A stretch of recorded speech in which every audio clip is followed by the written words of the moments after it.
विद्यानगरी ज्येष्ठ नागरिक संघ सुदर्शन कॉलनीत अध्यक्ष विजय मंगळे रावसाहेब यांच्या अध्यक्षतेखाली साप्ताहिक सभा संपन्न। कर्मवीर भाऊराव पाटील यांच्या जीवनावर आधारित पी.डी. देशमुख यांचे व्याख्यान संपन्न। याबाबत अधिकृत अशी की आज दिनांक 13 ऑक्टोबर 2025 रोजी दुपारी 4 वाजता धुळे शहरातील विद्यानगरी येथील विद्यानगरी ज्येष्ठ नागरिक संघ सुदर्शन कॉलनी देवपूर धुळे येथील या विद्यानगरी ज्येष्ठ नागरिक संघात साप्ताहिक सभा घेण्यात आली। या सभेचे अध्यक्ष या विद्यानगरी ज्येष्ठ नागरिक संघाचे अध्यक्ष विजय मंगळे रावसाहेब यांच्या अध्यक्षतेखाली या ठिकाणी आज साप्ताहिक सभा पार पडली। या प्रसंगी या ठिकाणी सुरुवातीला सभेत कर्मवीर भाऊराव पाटील यांच्या जीवनावर आधारित पी.डी. देशमुख यांनी या ठिकाणी व्याख्यान सादर केले, ज्यात सखोल असे मार्गदर्शन या ठिकाणी करण्यात आले। तर यावेळी वृक्षारोपणाचा कार्यक्रम देखील पार पडला, तर मोठ्या संख्येने या ठिकाणी ज्येष्ठ नागरिक उपस्थित होते। यावेळी विद्यानगरी ज्येष्ठ नागरिक संघाचे अध्यक्ष विजय मंगळे रावसाहेब, सचिव सुभाष पाटील, सदस्य येने मुळे, लाल Deore, Prabhakar Deshmukh, Suva Patil, Dinanath Pingalkar, Sajan Bhoi, D Zope, R S. Sadashiv, J S. Patil, Madhukar Patil, S S. Thakur, Chika Patil, J T. Pawar आदी सर्व पदाधिकारी, ज्येष्ठ नागरिक संघाचे सदस्य मोठ्या संख्येने या ठिकाणी उपस्थित होते।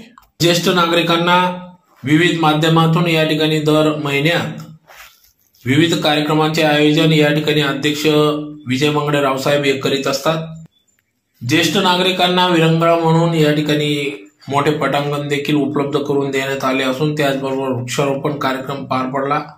त्याचबरोबर या ठिकाणी आरोग्य तपासणी शिबिर, विविध तपासणी शिबिर, त्याचबरोबर आरोग्यविषयक माहिती मार्गदर्शन शिबिरे या ठिकाणी विद्यानगरी ज्येष्ठ नागरिक संघाचे अध्यक्ष विजय मंगळे रावसाहेब हे राबवित असतात। त्यातलाच एक भाग म्हणून आज या ठिकाणी कर्मवीर भाऊराव पाटील आधारित पी.डी. देशमुख यांचे व्याख्यान संपन्न झाले।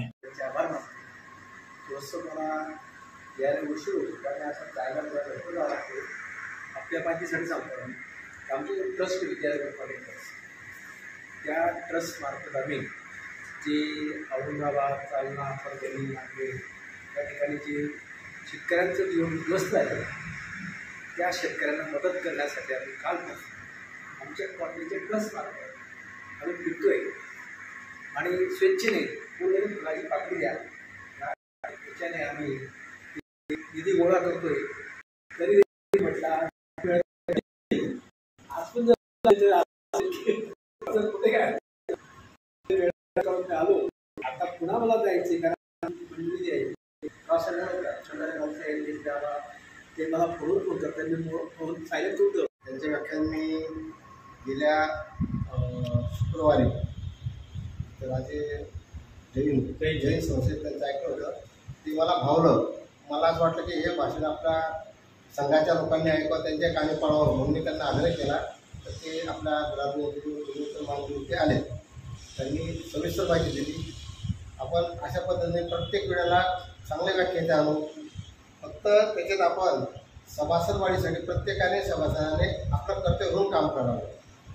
ज्याच्या परीने सभासद संख्या वाढली तर आपल्याला अनेक गोष्टी आणता येतील, अनेक उपक्रमही आपल्याला आणता येतील।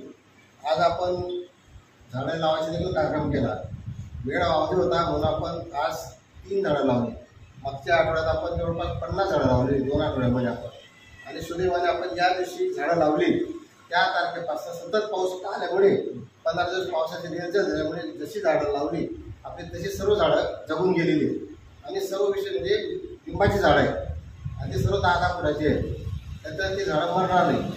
आपला संघाचा जो एक उपक्रम हाती घेतला झाडं लावायचा तो एक यशस्वी झालेला आहे।